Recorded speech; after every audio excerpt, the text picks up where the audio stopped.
প্রধানমন্ত্রী তারেক রহমানের নতুন সরকারে মন্ত্রী ও প্রতিমন্ত্রীর পদমর্যাদার নিয়োগ পাওয়া উপদেষ্টাদের মধ্যে ৮ জনের দপ্তর বণ্টন করা হয়েছে। শুক্রবার মন্ত্রিপরিষদ বিভাগ থেকে জারি করা এক প্রজ্ঞাপনে এই দায়িত্ব অর্পণ করা হয়। এর আগে গত মঙ্গলবার ১০ জন উপদেষ্টাকে নিয়োগ দেওয়া হয়েছিল। আজকে প্রজ্ঞাপনের মাধ্যমে তাদের মধ্যে ৮ জনের দপ্তর বণ্টন করা হলো। প্রজ্ঞাপন অনুযায়ী মন্ত্রী পদমর্যাদার ৩ জন উপদেষ্টাকে রাজনৈতিক উপদেষ্টা হিসেবে নিয়োগ দেওয়া হয়েছে। তারা হলেন মির্জা আব্বাস উদ্দিন আহমেদ, নজরুল ইসলাম খান ও রুহুল কবির রিজভী আহমেদ।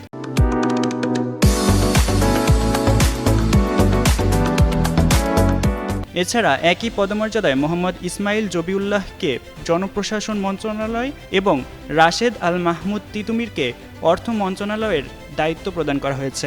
প্রতিমন্ত্রী পদমর্যাদার উপদেষ্টাদের মধ্যে ব্রিগেডিয়ার জেনারেল অব শামসুল ইসলামকে প্রতিরক্ষা মন্ত্রণালয়ের দায়িত্ব দেওয়া হয়েছে। অপরদিকে মাহদি আমিনকে একযোগে 4টি মন্ত্রণালয়ের দায়িত্ব দেওয়া হয়েছে। তিনি শিক্ষা মন্ত্রণালয়, প্রাথমিক ও গণশিক্ষা মন্ত্রণালয়, প্রবাসী কল্যাণ ও বৈদেশিক কর্মসংস্থান মন্ত্রণালয় এবং শ্রম ও কর্মসংস্থান মন্ত্রণালয়ের দায়িত্ব পালন করবেন। এছাড়া রেহান আসিফ আসাদকে ডাক, টেলিযোগাযোগ ও তথ্য প্রযুক্তি মন্ত্রণালয় এবং বিজ্ঞান ও প্রযুক্তি মন্ত্রণালয়ের দায়িত্ব প্রদান করা হয়েছে। সরকারের এই নতুন দপ্তর বণ্টন আদেশের মাধ্যমে সংশ্লিষ্ট মন্ত্রণালয়গুলোর প্রশাসনিক ও নীতি নির্ধারণী কার্যক্রম আরও গতিশীল হবে বলে ধারণা করা হচ্ছে।